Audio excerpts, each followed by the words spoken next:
Guys welcome back to the channel. और आज मैं लेके आया हूँ एक episode 2 working for a god in a godless world का। तो अगर आपको इसका एपिसोड 1 देखना है तो आप जाओ, डिस्क्रिप्शन में आपको एपिसोड 1 मिल जाएगा।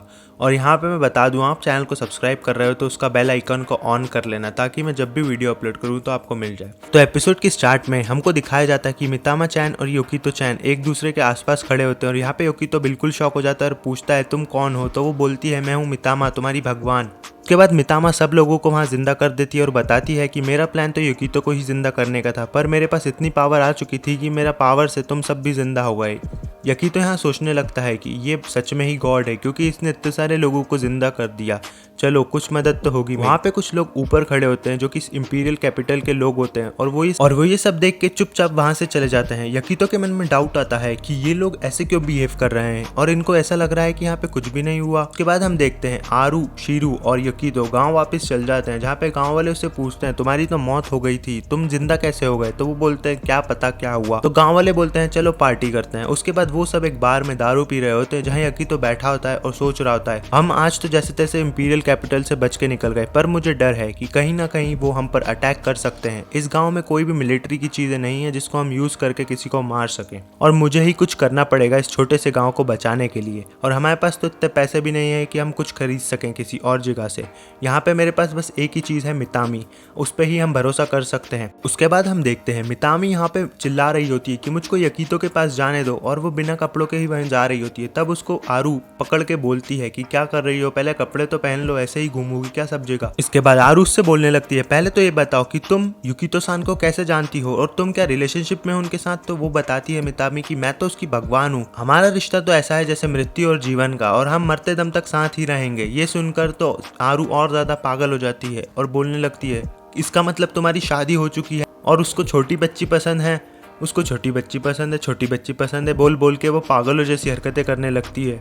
उसके बाद शीरू उससे बोलती है मितामी से कि लगता है ये योकितो से प्यार करने लगी है। मितामी उसके पास जाके बोलती है कि मुझे पता है यहाँ पे लोग उसको बहुत पसंद करते हैं और वो लोगों को हैप्पी कर रहा है यहाँ पे, ये बहुत बड़ी बात है उसके लिए, तो तुम उसकी दोस्त हमेशा बनी रहना। तो आरू भी यहाँ बोलती है हाँ बिल्कुल बिल्कुल मैं बनी रहूंगी। तो यहाँ पे हम देखते हैं क्लैन और योकितो बात कर रहे होते हैं किसी चीज़ को लेके। तो यहाँ पे योकितो उससे बोलता है क्या तुम मुझे इस कंट्री के बारे में और सारी चीज़ें बता सकते हो कि ये कैसे वर्क करती है, और ये एंड ऑफ लाइफ एग्जैक्टली है क्या, और ये धरती पे क्यों है अभी। तो क्लैन बताता है ये कोई सिस्टम है जो कि 100 साल पहले पार्लियामेंट से पास हुआ था। तो यहाँ पे योकितो के पास भागते हुए आती है मितामी और उसको पीछे से टक्कर मार के बेंच पे हेड डाउन करा देती है। उसके बाद वो चिल्ला रही होती है योकितो कुन योकितो कुन। तो यहाँ पे योकितो बताता है कि हम दोनों एक ही कंट्री से हैं, यह वहाँ भी मेरे साथ रहती थी। तो उसको रॉय देख रहा होता है, रॉय उसको देख के पागल हो चुका होता है और वो मन में सोच रहा होता है क्या मैं इसको प्रपोज कर दूँ। तो उसके बाद वो उसको प्रपोज भी करता है। तो यहाँ पे मितामी उससे बोलती है ओ गंदी नाली के कीड़े, मेरे को छूना भी मत आज के बाद। तो ये देख के तो रॉय की पागलपंती निकल जाती है और वो बहुत ही पगलाने लगता है। वो तरह तरह के मुंह बनाने लगता है और उल्टी सीधे बातें करने लगता है। उसका चेहरा देखकर यहाँ पे आरू, शीरू और बाकी सब भी डर जाते हैं और चौंक जाते हैं। इन सब चीज़ों के बाद युकितो उससे पूछता है मितामी से कि तुम्हारे पास कौन कौन सी पावर है और तुम क्या कर सकती हो। तो मितामी उसको बताती है कि मैं तो कुछ भी कर सकती हूँ, तुम बस बताओ क्या करना है। तो यहाँ पे वो बोलती है कि मैं बहुत बड़ी गॉड हूँ, तुम मुझको हल्के में ले रहे हो। तो यहाँ पे युकितो बोलता है इसका मतलब हम किसी कंट्री की आर्मी को आराम से हरा सकते हैं ना। तो मितामी बोलती है अरे बड़ी बात नहीं है, उसको तो मैं पानी की तरह बहा दूंगी। तो यहाँ पे युकितो मन में सोचने लगता है कि मेरे पास तो एक चीट कोड आ गया है, मेरे पास तो एक लेजेंडरी गॉड आ चुका है जो कुछ भी कर सकता है। उसके बाद मितामी उसको एक जादू की ट्रिक करके बताती है, बोलती है ये देखो ऐसा करते हैं जादू। उसके बाद वो एक कप को हिलाती है और वो कप नीचे गिर जाता है। तो यहाँ पे युकितो ये देख के बहुत चिल्लाता है, उस पर बोलता है ये किस तरीके का जादू कर रही हो तुम। तो वो यहाँ पे अपने फॉलोवर्स देखती है और उसके फॉलोवर्स 0 दिखाई देते हैं। तो वो बताती है जब तक मेरे फॉलोवर्स 0 रहेंगे मेरे पास बिल्कुल ताकत नहीं रहेगी। अगर मेरे को ताकतवर बनना है तो मेरे पास बहुत ज़्यादा फॉलोवर्स होना ज़रूरी है। तो वो यहाँ पे चिल्लाते हुए बोलता है अब तो हम दूसरी दुनिया में आ चुके हैं, यहाँ पर फॉलोवर्स का क्या काम है तुम पे। तो वो बोलती है तुम ऐसे मत चिल्लाओ मुझ पे, यहाँ पर जो पावर मैंने तुमको बचाने में यूज़ करी है ना वो तुम्हारी वजह से ही 0 हुई है। अगर मैं तुम्हें नहीं बचाती तो मेरी पावर मेरे पास होती। तो इतने में एक बंदा वहाँ चिल्लाते हुए आता है और बोलता है कुछ लोग आए हैं इंपीरियल कैपिटल से और वो यहाँ इन्वेस्टिगेशन कर रहे हैं। ये देख के वो सारे लोग चौंक जाते हैं और डर जाते हैं। तो यहाँ पे रॉय बोलता है अरे कोई दिक्कत की बात नहीं है, अपना भाई योकितो है वो सब संभाल लेगा, और सब उसको चेयर करने लगते हैं और उसको चने के झाड़ पर चढ़ा देते हैं। उसके बाद वो नहा रहा होता है रात में, तो यहाँ पे वो सोच रहा होता है कि अब मैं क्या करूँ और पागलों की तरह चिल्ला रहा होता है। तो यहाँ पे मितामी एकदम से पानी में से निकलती है, जिसको देखकर वो डर जाता है और उसको एक घुसंड मार देता है पानी में। उसके बाद वो बोलने लगती है तूने ऐसा कैसे करा। तो यहाँ पे मितामी उससे पूछती है क्या दिक्कत हो रही है तुम्हें। तो यहाँ पे युकितो उसको बताता है कि मेरी वजह से इस गाँव को अटैक करा जाएगा और इसको तोड़ दिया जाएगा। तो मितामी उसको बोलती है तो हमें भाग जाना चाहिए ना, वैसे भी मैं तुम्हें बहुत टाइम से देख रही हूँ, तुम हर बार बहुत मेहनत करते हो और कभी भी हार नहीं मानते, और इस बार भी तुम्हें बस यही करना है। तो वो बोलता है ऐसा कुछ भी नहीं है, मैंने कभी रेजिस्ट करने का ट्राई नहीं करा, जब भी मेरे पापा ने मेरे पे जो थोपा मैंने वो करा, जो भी इंसान मुझसे जो करवाना चाहता मैं वो कर देता बिना किसी हिचकिच के। यहाँ पर मुझे कुछ सोचना चाहिए था, वरना अभी मैं इस हालत में नहीं फंसा होता, अभी मैं अपने पैरों पे खड़ा होता, और इस दुनिया में भी मेरे साथ यही हो रहा है। इसके बाद वो मन में सोचता है अगर मुझको इस मितामी को इसकी पावर्स दिलानी पड़ेगी तो मुझको इसके फॉलोवर्स बनाने पड़ेंगे, और ये करने के लिए मुझे बहुत मेहनत करनी पड़ेगी। तो वो बोलने लगता है मितामी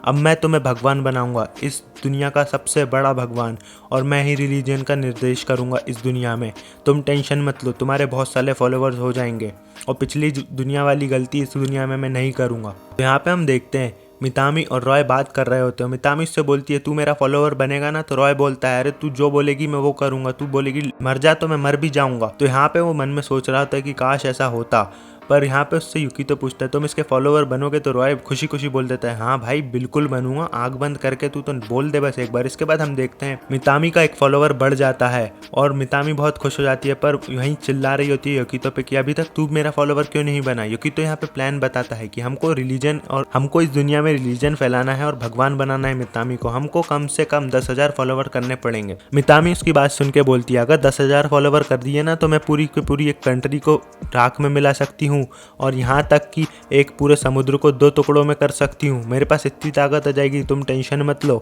बस मेरे आगे पूरी दुनिया झुकने लगेगी। फिर हम देखते हैं वो उसको पहाड़ पे खड़ा कर देते हैं और साइड साइड खड़े हो जाते हैं और चिल्ला, और यहाँ पे मितामी जोरों शोरों से अपना प्रचार कर रही होती है। वो बता रही होती है कि मैं फ्यूचर देख सकती हूँ और पास्ट भी बता सकती हूँ। तो यहाँ पे वो बताती है युकितो का पास्ट कि वो एक नंबर का गधा नहीं था बल्कि बहुत ही अच्छा बच्चा था, और उसके पिछवाड़े पे एक बर्थमार्क भी है जो पेंसिल के घुसने से हुआ था।